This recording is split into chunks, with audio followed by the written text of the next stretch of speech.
In Greco-Roman Egypt, there was a distinct influence of Greek culture in the population. In the time of Ptolemaic Egypt and Roman Egypt, the population, including those who were genuine local Egyptians, would have been subject to Greek or Roman laws.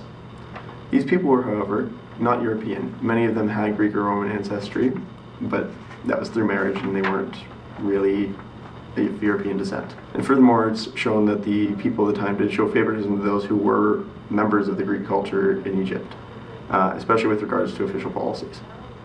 In light of this evidence, it's possible to conclude that in some instances the local culture might describe themselves as Greek or Roman when it's beneficial to them, and as Egyptian when it's beneficial on the other side. In a similar fashion, throughout history there have been situations where an area is populated by people who are living in a blended culture, but who define themselves in their own terms, in their own distinct way. A current example of this would be the Russian conflict in Ukraine. People of Ukraine in many cases are ethnically Russian, and many of them were former Russian citizens from the time of the USSR, the Soviet Union.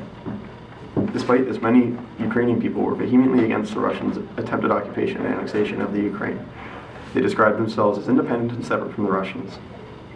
In the end, the conflict seems to have lessened slightly, and the Ukrainians have maintained their independence both as a country and as a culture. The connection here is that the Ukrainians, like the people of Greco-Roman Egypt, have a blended culture between their roots as Russian peoples and their own unique culture that they developed in the area.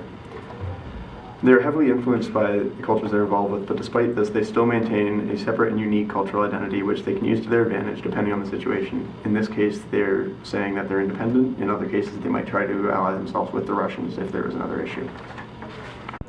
With the rise of the Ptolemaic dynasty in Egypt, Greek became the central language of the administration and of everyday business. Surprisingly, following the conquest of North Africa by the Romans, the use of Greek actually became more widespread, attributed with an influx of Roman citizens and soldiers.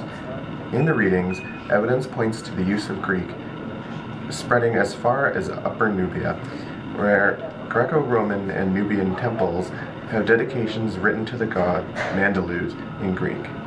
Interestingly enough, some of this graffiti, written by Roman immigrant soldiers, is actually of a higher quality with less grammatical errors than scholarly works of the region. This is due to the fact that scholars were not Greek, but native Egyptians of Greek and Roman descent, educated in local academies rather than ones within Greece and Rome. Even as far south as Meroe, in Lower Nubia, the aristocracy had Greek tutors and adopted the guise of Hellenistic leaders, leading many to name Meroe a mini Alexandria.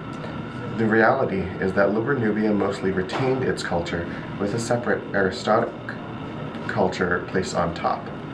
Egypt and Upper Nubia, on the other hand, became much more Hellenized through a combination of intermarriage and stricter colonial administration. The Mediterranean island of Cyprus has suffered a long history of violence and strife.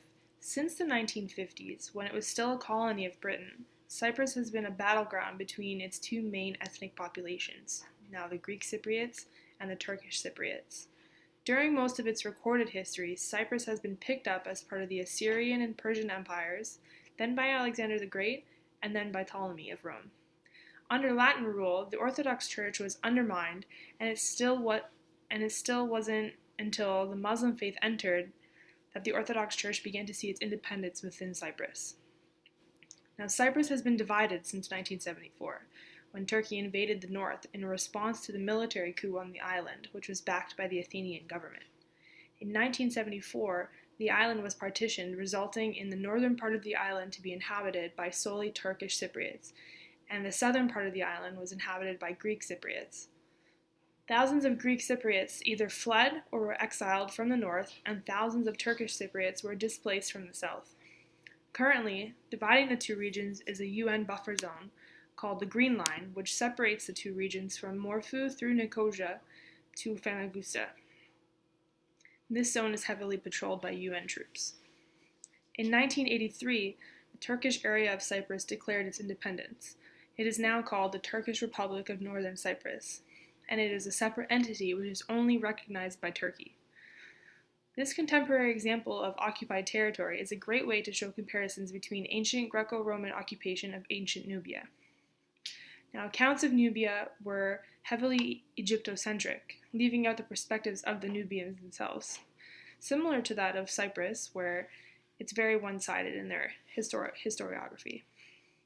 Now, like Cyprus, Nubia was created as little more than an extension of Egypt, or of Greece, or of Turkey. And it wasn't really taken into account the cultural traditions of Cyprus itself. It was more about the Greeks or the Turks. Cyprus has seen as an extension of Greece until Turkish occupation changed that state, and now it's half and half, and the country is divided. Now, the influence of the Greek culture in both cases is an example of how important Hellenization was to the countries, how important the cultural values of the Greek Cypriots were, show how the Turkish occupation was a shock to Cyprus, and how it changed the whole outlook